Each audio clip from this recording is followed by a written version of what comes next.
Riavako malala ao amin'ny Tompo, ho aminareo mandrakariva ny fahasoavana sy ny fiadanana avy amin'Andriamanitra ray sy Jesoa Kristy Tompontsika. Amen. Tsy safidy fa adidy ny fitoriana ny filazantsara. Tsy safidy fa adidy ny fitoriana ny filazantsara. Zany indray ny lohahevitra antsika anio. Tarafina ao amin'ny filazantsara araka ny Luka 4:4, ny andininy 2:7 hatramin'ny 4:7.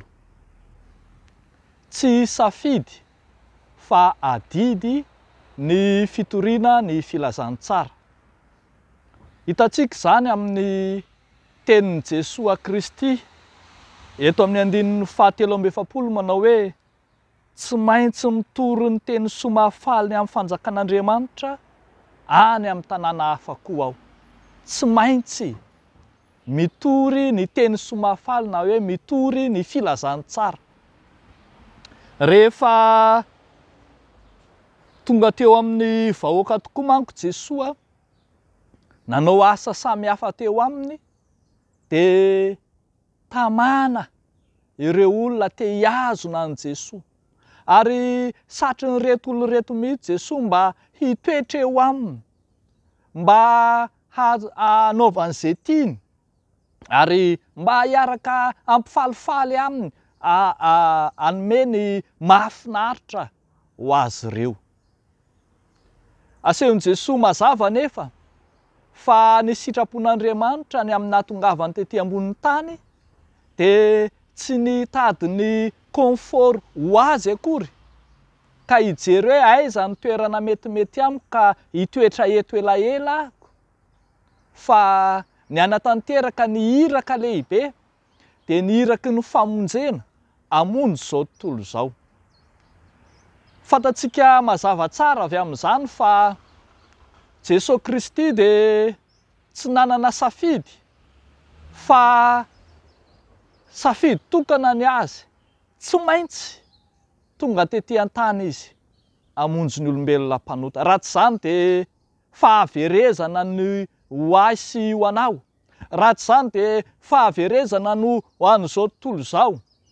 Tsy manan-tsafidy eo anatrehan'ny fahatongavany tetỳ amin'izao tontolo izao Jesoa Kristy. Ary eto koa dia hitantsika fa tsy maintsy nitety toerana maro samihafa hitoriana ny filazantsara izy, satria izany no anton-diany etỳ amin'izao tontolo izao. Izany no anton-diany ka indro izy nitory teny eran'ny Galily rehetra reny. Riavako malala ao amin'ny Tompo, ho antsika izay mpanaradian'i Jesoa ihany koa izany hafatra izany. Tsy safidintsika loatra ny hitory ny filazantsara, fa izay rehetra mino, izay rehetra mpanaradian'i Jesoa ka nandray ilay baiko, nandray ny antson'Andriamanitra ao anatiny, dia manana adidy amin'ny fitoriana ny filazantsara. Tsy nitady izay mahasambatsambatra atsika no anirahan'Andriamanitra atsika. Tsy nitady izay toerana mahafinaritra sy izay fepetra na condition mahafinaritra atsika no ilain'ny filazantsara, fa ny anarahantsika ny baiko, anaovantsika adidy ny fitoriana na aiza na aiza. Izany anie ohatra no mahatonga ny hoe ny mpitandrina rehefa tendren'ny FJKM miasa voalohany dia tendrena hiasa any ambanivohitra mandritra ny 5 taona. Tsy manan-tsafidy amin'izany izy ary tsy maintsy mandeha eo amin'izany izy. Tsy fandaminan'ny fiangonana fotsiny izany, fa tena baiko ny filazantsara mihitsy ka ampiarina ato anatin'ny fiangonana. Ary tsy ny mpitandrina ihany, fa isika rehetra izay nandray ny antso, aoka tsy hanao tsobo-dranon-dramengaly amin'ny fitorianan'ny filazantsara ka ampiarahana mandrakariva ny fitediavana ny mahasambatsambatra amin'ny fitorianan'ny filazantsara, hany ka tsy mety manao tafika masina raha tsy any amin'ny toerana misy ranomasina, any ka tsy mety irahana hitory filazany tsara raha tsy misy ny condition favorable izay mety aminao. Misy fandriana ve, misy coudure éponge ve, misy de mametraka fepetra samihafa ho amin'ny fitorinan'ny filazany tsara ry havako malala. Tsy safidy ny fitorinan'ny filazany tsara. Adidy napetrak'Andriamanitra amin'ny olombo antso rehetra io, ary ianao ihany koa olombo antson'Andriamanitra de manana an'izany adidy lehibe zany. Andeha ho tanterahana amin'ny fanetretena, andeha ho tanterahana amin'ny fitiavana, fa tsy tokony ho adonontsika fa i Jesosy Kristy anefa nampanantena fa ombantsika mandrakariva e. Tsy andeha irery isika. Jesosy Kristy no efa nilaza fa aza manahy. De tsy hanam-pisalasalana, tsy hanatahotra isika amin'ny fitorinan'ny filazany tsara.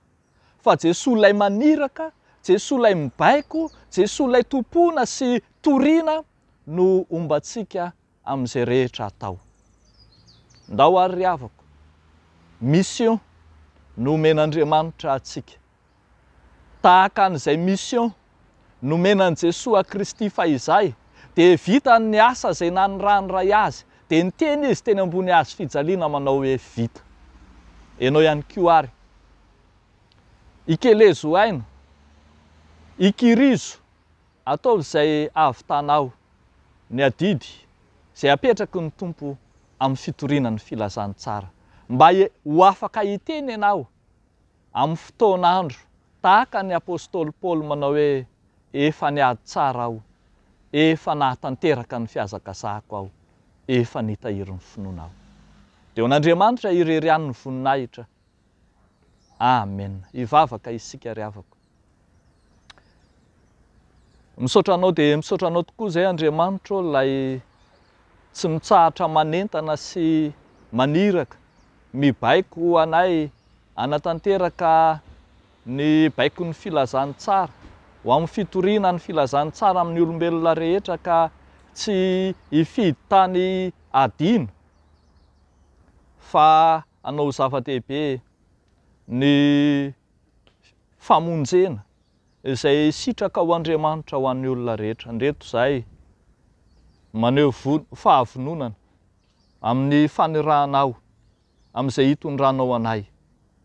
Ary de tahisy toano ny fikelezanainay rehetra. Vavaka manokana izahay ho an'ireo rehetra mila famonjena ao anatin'ny famoizam-po, ao anatin'ny fahaverezana toky, ao anatin'ny fahaverezana fanantenana, ireo izay tsy mahita ianteherana, tsy mahita isarangotona, hitodianay aminao Andriamanitra, ilay sakaizan'ny oro sy ny malahelo sy ny manjenjeny, ianao ilay toky sy fanantenana ho an'izay rehetra mila vonjy. Dia ataonay amin'ny anaran'i Jesosy ary izany vavaka izany. Misaotra Tompo. Amen.